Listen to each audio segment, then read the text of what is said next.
He goes back to the hotel lobby and is getting finger blasted, and it's on video. You. Elizabeth. Heartfelt. 4 women right there. I'm sure they're all SJWs, right? They're all SJWs. What? He has 4 kids, 4 different women, wasn't in the house raising one of them. He was out having sex with other women. Do you care about family values? And it's also the Blaze TV executives who looked away, so shame on them. Tonight, on Sifting Through the Trash, with your host, JJ Trujillo. What happened to Elijah Schaefer? From on-the-ground reporter to prominent right-wing commentator to expat in exile. How did Elijah Schaefer rise to prominence? And how did he lose it all? Elijah Schaefer started out with on-the-street interviews and coverage of protests, as he covered riots throughout the country, especially the one in Kenosha, where he interviewed Kyle Rittenhouse, before Kyle would be forced to use lethal force to defend himself. Elijah developed a friendship with Kyle. This is done. This is no more court. I can put this behind me. This is over. I can move on with my life.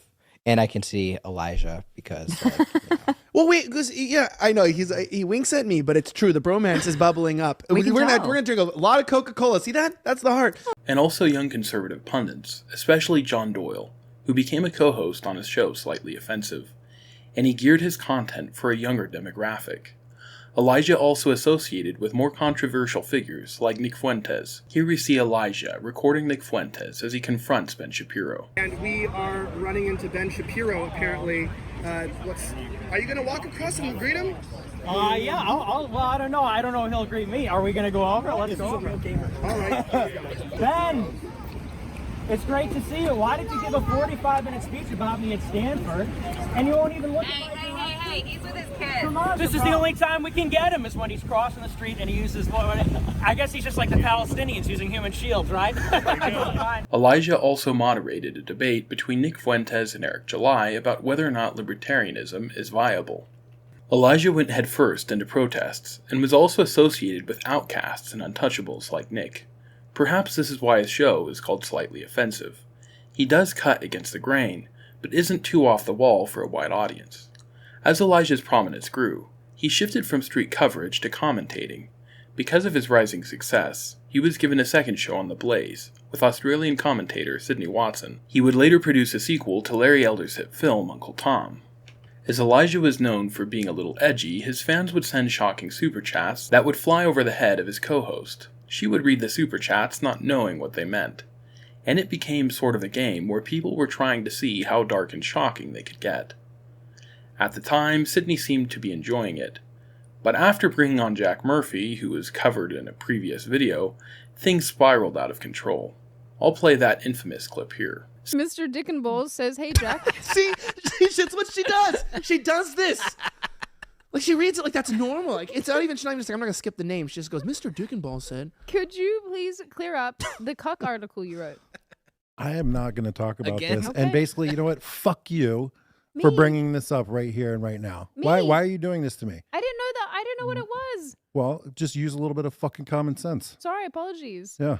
Fuck you. Elizabeth. Heartfelt. Some lambasted Elijah for not helping Sydney enough, though she would later say he did a good enough job. The internet was outraged with Jack Murphy's response to Sydney, and fueled angry fans to investigate his past. Jack self-immolated and eventually disappeared from the internet. Now he is selling weight loss courses and seems to have abandoned politics completely. Sydney and Elijah seem to be unscathed, but these old wounds would bubble up later at Elijah's worst possible moment. Sydney eventually stopped appearing on You Are Here, and the show eventually came to an end. Elijah continued for a time with The Blaze, now only doing his own show Slightly Offensive.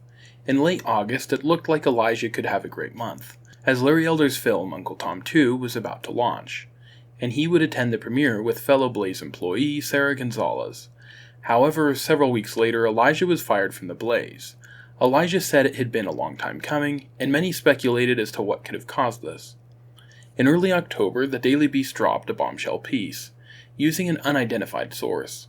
I always take the stories with an abundance of caution, as unnamed sources don't have accountability, and could lie or perhaps not even exist. As a fan of Elijah, I was very disheartened by the news, and assumed it was probably fake. Here the Daily Beast claims that Elijah came to the Uncle Tom 2 premiere, and that he grabbed Sarah Gonzalez's breasts. However, Elijah would later join on the Simpcast, and Brittany Venti asked him if the allegations were true. I think Elijah's answer will surprise you. I actually have a question about that. So with Blaze, I saw there's an article saying that you broke Sarah Gonzalez's boobs. I kind of wanted to know if that was true or not. Broke them? I broke them. Broke them, like Yeah, touched they them. snapped in Touched them half. during a movie. I thought you said broke. I was like, what? Yeah, break a then boob? break them. I'm not gonna comment on tabloid gossip because I've read like quite a few articles that have been out there, and I'm just not gonna pay attention to that stuff. And I think it's really unimportant in general. And I think sort of asking You don't that think question. that someone getting sexually assaulted potentially, or like a rumor about you is important? I would feel like No, it is important, especially but if you're in a room with women. I have to ask of course. Tough question. Sorry. No, it's fine. So I have an NDA with Blaze, and I've told them I'm not going to talk about my employment there and why I left. It's kind of complicated, but of course I read tabloid gossip. I've seen it out there, and I'm not going to ascribe to those people, to the left-wing media, what they're saying, and I'm just going to keep it where it's at. Yeah, but don't NDAs only cover things that happen? So you would be allowed to say if something didn't happen that wouldn't be covered by NDA because it can't cover things that are illegal. I don't even know what an NDA is. I can't. I'm not going to comment anything about that at all. Like about leaving there. I have a lot of choice words to say, and I could say a lot of things, but I'm not going to. I talked to the CEO, and I'm just not going to say anything. So Here Elijah says he can't say whether or not he was guilty of groping Sarah Gonzalez because of an NDA. He says the situation is complicated, and he says he will not respond to tabloid sensationalism. It seems to me, though, that if the answer was no, it would be easy to say no. If these claims had no basis, I believe he would be able to debunk them. I am no legal expert, but that's at least how I understand NDAs. Elijah's justification for silence is that if he says he didn't grope Sarah, he's still giving away information and may inadvertently say too much. Of course, this situation is all very complicated, as Elijah said. He was married, and further allegations of infidelity would bubble up. Not to mention Sydney Watson would lash out against him. But before we get to that, let's look at an election scandal that, on the surface, seems unrelated but actually became a catalyst in Elijah's undoing. In 2020, the Senate became a 50-50 split, largely because of mail-in ballots, which caused narrow victories in swing states like Georgia and Pennsylvania. Kamala Harris broke the tie and gave the Democrats a very narrow majority. The Republicans wanted to win seats back in swing states like Georgia, but this was especially challenging as Roe v. Wade had just been overturned, and Democrats were very invigorated. The national conservative movement was very disjointed, and frankly in shambles, as Ron DeSantis was vying to dethrone Trump. This brings us to Georgia, where Republican Herschel Walker, a former football star, would try to unseat Raphael Warnock. Herschel was embroiled in a myriad of scandals, many of which were public in his book, Breaking Free, My Life with Dissociative Identity Disorder. Essentially, Herschel had a dysfunctional relationship with his son Christian. Christian rose to fame in 2020, known for being gay and simultaneously anti-woke. He and his dad seemed to have a great relationship until just a few weeks before the election, when Herschel was hit with an October surprise. His son retracted support and said that his dad had threatened to kill him, and that he and his mom had to move 6 times. Herschel lost his election, and many blamed it on his son Christian. Some theorized that he was paid or led by the DNC to do so. I'm not making any of those claims. I don't know Christian personally, and could also see that he maybe just snapped, and was harboring resentment, which was very reasonable considering what his father allegedly did. Regardless of whatever motivated Christian to nuke his dad from orbit, this would soon boil over into a controversy that would set Christian and Elijah at each other's crosshairs. Have you not? And the outcome? Not pretty. At least for Elijah. Elijah Schaefer was very upset at Herschel's loss, and in a Twitter rant said that because of people like Christian, the right would remain divided and never win. But wrath knows no fury like a gay man's scorn. Christian unloads a series of accusations on Elijah. Here he says that a female friend of his had sex with Elijah 4 times at a TPUSA event. Elijah was married. Christian says that this girl didn't know Elijah was married, but also didn't elaborate on her name. A Twitter space went up, and it was revealed that Emily Wilson, also known as Emily Saves America, is the lady in question. Elijah goes and sits down at a table by himself. Emily Saves America, or USA, or whatever the fuck her name is, goes up and starts flirting with him hard, putting her hands on his chest, all that. I will play a clip of her over here. So I get like thousands of messages of people being like, your content is not very conservative of you. You post a lot about partying and drinking drugs and sleeping with guys. You really should post that. It makes you look bad. I'm never going to stop posting that. And I think you should all shut up. And if you don't, I'm going to fuck your dad. I'm going to fuck your dad. He's going to leave your mom. I'm going to be your new fucking mom. Now I'm going to take your fucking phone away so you can't send dumb shit like that. Here we can listen to Lisa Reynolds, who says that Emily did in fact know that Elijah was married. Savannah Hernandez jumps in the middle of the two and was like, he's fucking married, starts popping off. And while she maintained that Elijah didn't have an affair, she did say that Emily was being extremely flirtatious. But he would have told me if he slept with her. I don't think he did. Savannah Hernandez, a former producer of Elijah, tried intervening, and it eventually devolved into a physical fight with Emily. An hour, 45 minutes goes by. Sav's walking out of the bathroom. This girl decides to pull Savannah's hair and swing on her. So Sav goes to swing back. I jump in the middle. Thereafter, Emily participated in explicit activity and was kicked out of the meeting. She goes back to the hotel lobby and is getting finger blasted, and it's on video by a 19-year-old with blonde hair in the middle of the lobby. That's Trey. In the middle of the lobby. Trey? Yes, Yeah, that was was Trey. Trey. Okay, so she's having that happen. Emily saves Trey. They get it on videotape, right? They get it on videotape. She's not saving any families. That's Blah, the blah, truth. blah, blah, blah. I don't know the rest of the freaking... She gets fired. She You gotta leaves. mention that. She leaves, and that was the end of the night as I knew it. She then allegedly began to cry and called Elijah for his comfort. Now, the story goes is that later that night, she called Elijah crying because she got caught getting finger blasted in the middle of the fucking lobby. and then he supposedly comes and rescues her. And that's when things devolved into what Christian Walker tweeted about here.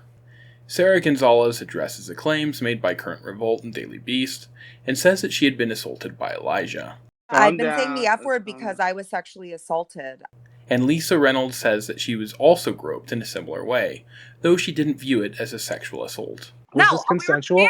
I'll tell you exactly what happened because I'm not embarrassed of it, and I don't care, and it did not affect me in any way, shape, or form. Okay. I was standing outside in line. Elijah comes out to get me. I don't give a fuck who knows what. Okay. Elijah comes out to get me. We're messing around. We're laughing, drinking. He's getting me in line because I showed up really freaking late. He puts his arm around me and he's like, yo, you're my homie, right, Lisa? Sloppy drunk, falling down, does the thing, does that. And I was like, Elijah, you're a fucking idiot. And he's like, yeah, I know, huh? And there was nothing to it. It was like he was one of the boys. It was not the same. Yo, Lisa, you got sexually assaulted, and it was disgusting. Shut up. When my boy James fucking smacks me in my ass and goes, get to work, right? I'm like, it's to me, it was not a sexual thing. It was one of the boys' things.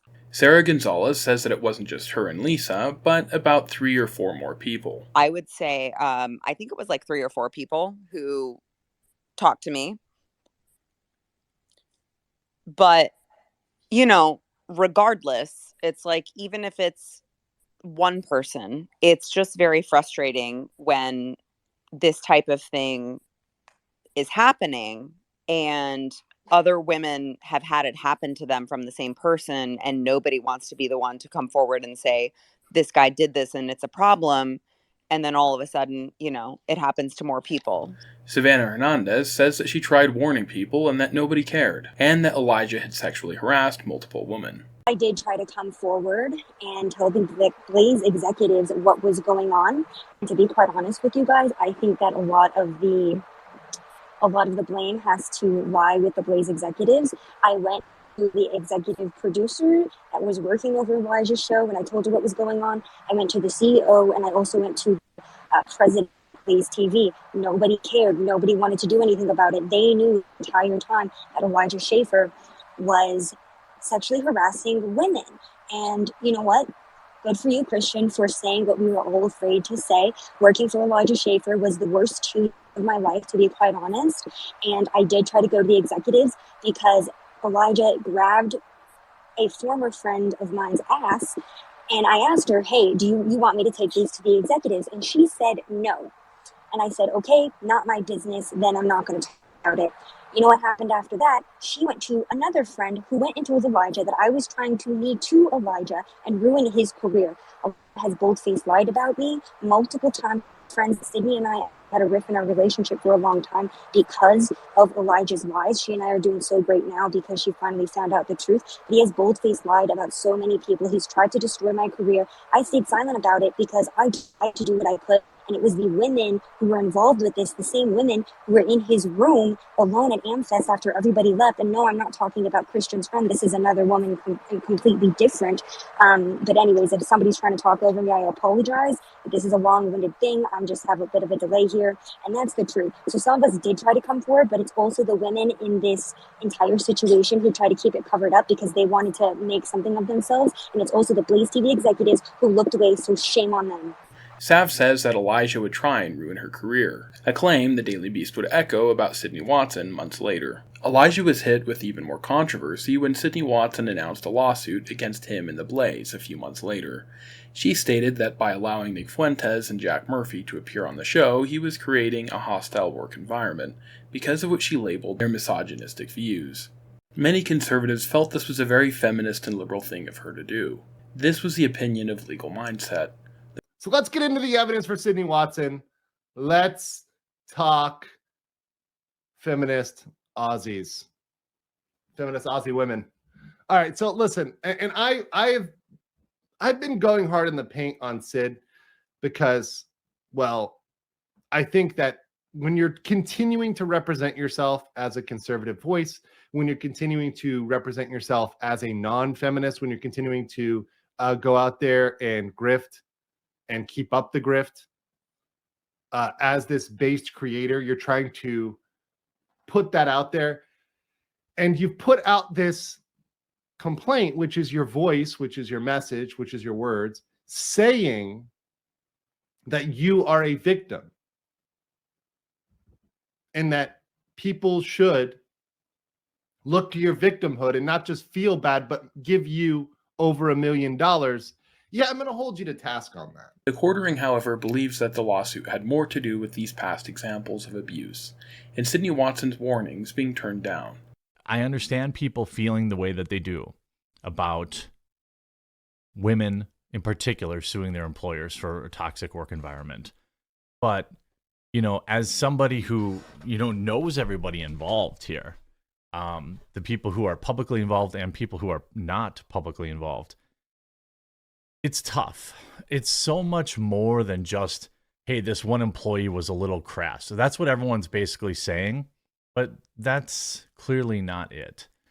You know, I don't know people's exact reasons, but I think if you look at the outside, and you had obviously the very public incident with a female coworker that got him fired for putting his hands on her, another female coworker who he put his hands on, coming out and saying she didn't feel like a victim, but it happened. Okay. You know, his female co-host quits. His female producer quits. That's 4 women right there. I'm sure they're all SJWs, right? They're all SJWs. The Blaze offered proof that Sydney was the one who added Jack Murphy to the guest book. They also have this text in which she says that she was glad to some extent that she had brought Nick Fuentes on.